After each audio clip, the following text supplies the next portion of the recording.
5 seconds. Sir, the entire concept of the goods and services tax is actually an indirect tax, and an indirect tax is a regressive tax, and a regressive tax has been explained.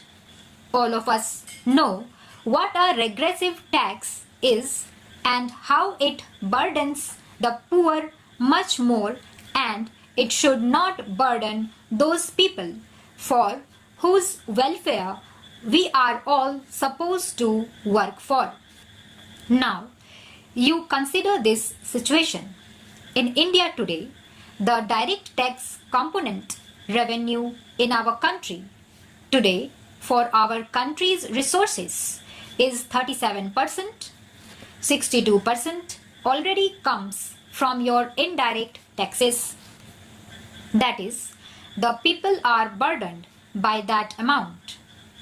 In the last budget, which the Honorable Finance Minister presented, he said indirect taxes have been hiked to the tune of around 20,000 crores of rupees, while the direct taxes have been reduced by over 1,000 crores. What are you doing? Enriching the rich and impoverizing the poor.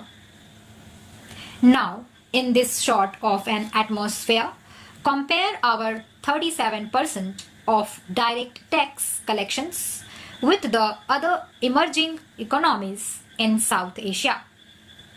Look at Indonesia. They have a direct tax revenue component of 55%. Look at South Africa, part of your BRICS. They have a direct tax revenue component of 57%. We have it at 37%, and on top of that is the GST. If you do not have a cap on its limit, a limit on the GST, it will be an increasingly regressive tax that will impose greater and greater burdens on the people. Now, you have worked out. I don't want to name him, but those of us who have read the Chief Economic Advisor's report would think that they are very reasonable economic arguments. Those are economical sound arguments that have been put in there. The revenue neutral rate was estimated, and that has already been explained in the House to be 15% or 15.5%, whatever that exact figure is.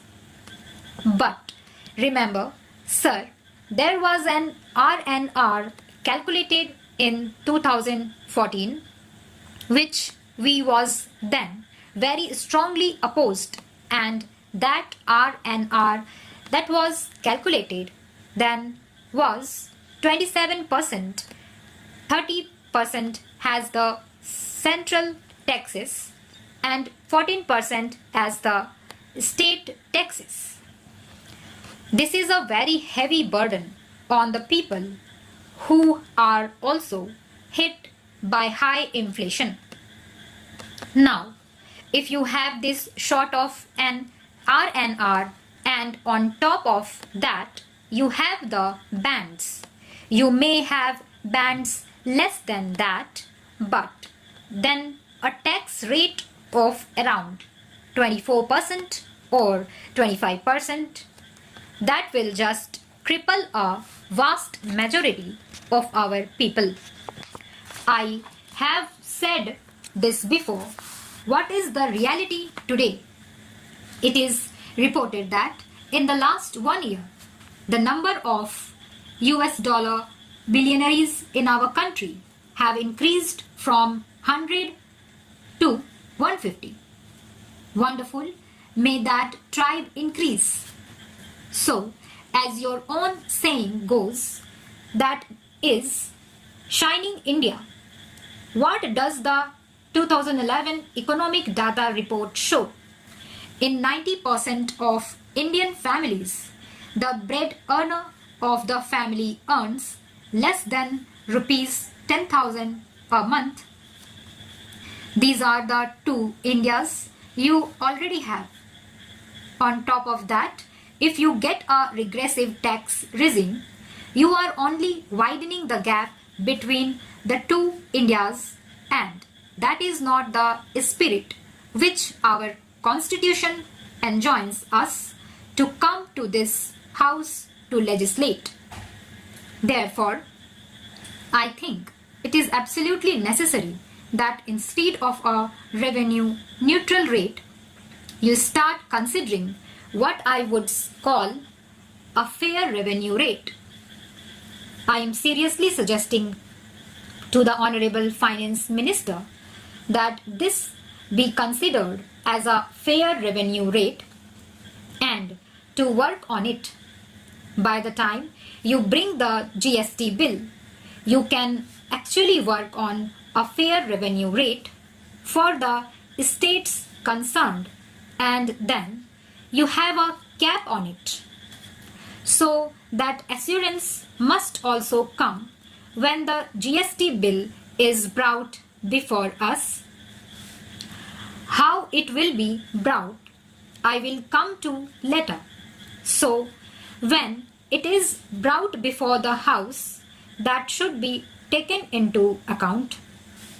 The third major point that I have, sir, is concerning the concrete amendments. There are certain problems in the concrete amendments which the Honorable Finance Minister has moved. In the third amendment, for instance, of clause 9, he suggests 3 categories. He has given 1A, 1B and 1C. Sir, 1A says the amount apportioned to a state under clause 1 shall not form part of the consolidated fund of India.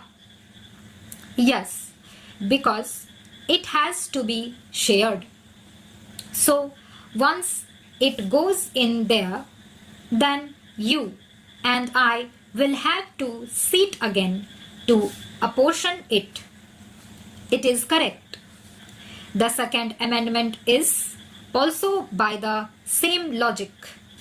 Okay. The third amendment, namely 1C, says where an amount collected as tax levied by a state under Article 246A has been used for payment of the tax levied under clause 1. Stop.